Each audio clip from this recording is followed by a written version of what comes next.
The new trends in fashion are often older trends completely forgotten. Looks like the Amazfit Neo is trying to do exactly that, to use the glamour of the iconic Casio F91W and make it smart. True, this piece of tech is worth inspecting, so let's go!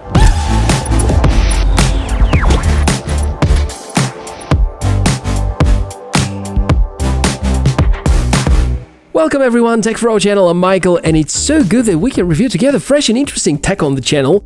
Well, this time there will be references to some really old devices. It feels like we're going back to the 80s with the Amazfit Neo.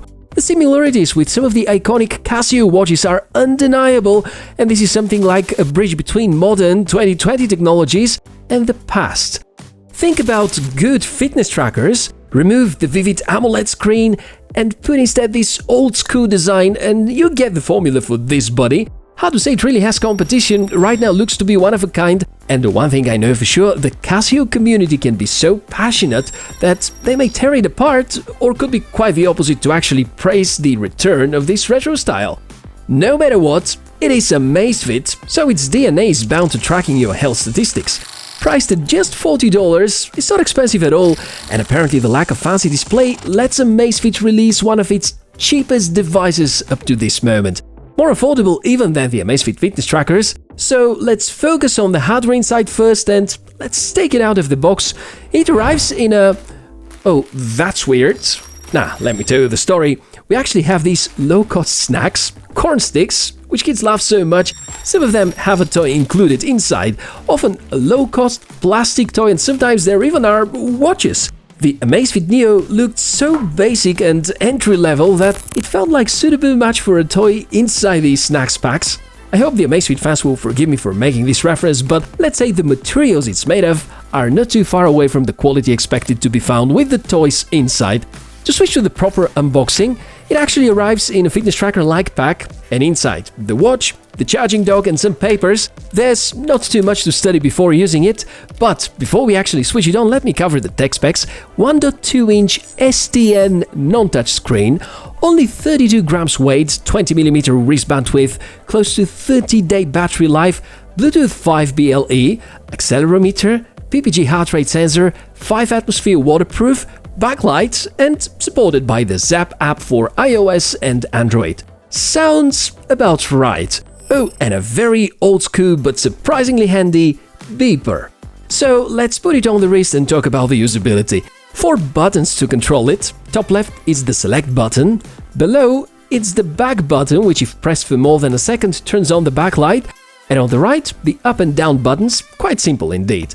If you wonder what you can do with it, it may be surprisingly a lot. From the watch, you can measure your heart rate, and in fact continuous heart rate tracking is supported and is visualized in the smartphone app, calories counter, steps counter, distance estimation, stopwatch, even PAI measurements, sections that are typical for smart bands, and there are such trackers that don't support some of these features even now in 2020. Apparently no GPS or other fancy features, but the point here is the retro style, and we can forgive the rest of the shortcomings. The good thing is that it notifies you if someone is sending you a message or calling you, and you can find that out because it beeps. Here's an example what happens if someone is calling you or the alarm triggers. The frequency tone of the beeper is very high, and you can hear that in almost any condition, even on a noisy street. And no, there is no vibration. Remember, we're being retro-bound here. The Zap app is your best friend in order to utilize the functions. This app is the former Amazfit app, and they have renamed it. Functions are the same though. After a week of wearing it, by the way, a great chance to test it with another device from the Xiaomi ecosystem, the Mi 10T Pro, I think it's not bad at all if we don't mind the plastic build, and it does what it is supposed to. Check this out. Sleep tracking. A very detailed and accurate sleep tracking indeed. HR tracking is also fantastic, and although not perfect, it's good. Sports tracking is not a strength of the Amazfit Neo, but it can sense when the HR is going up, and while the values are around 10 to 15 beats per minute of the real values I got in this day, you can clearly see the graph going up for the time I was mountain biking. So while not super accurate, the HR sensor is rather okay. Step counter is also pretty good, returning similar values to what I tracked with the Mi Band.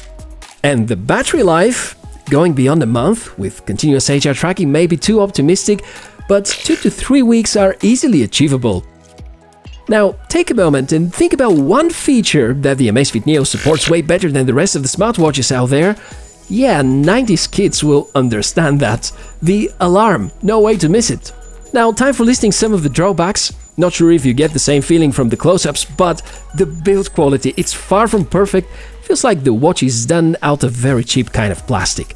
There already are plenty of screen protectors of tempered glass. You may need such, and since it's not a touch screen, feels like a good idea.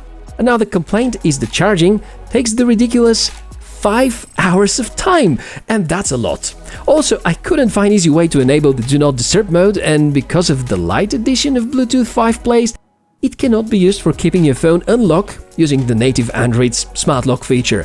Unless you have a Mi phone, on the Mi 10T Pro it worked flawlessly, but keep in mind that MIUI's implementation is different to the original Android feature.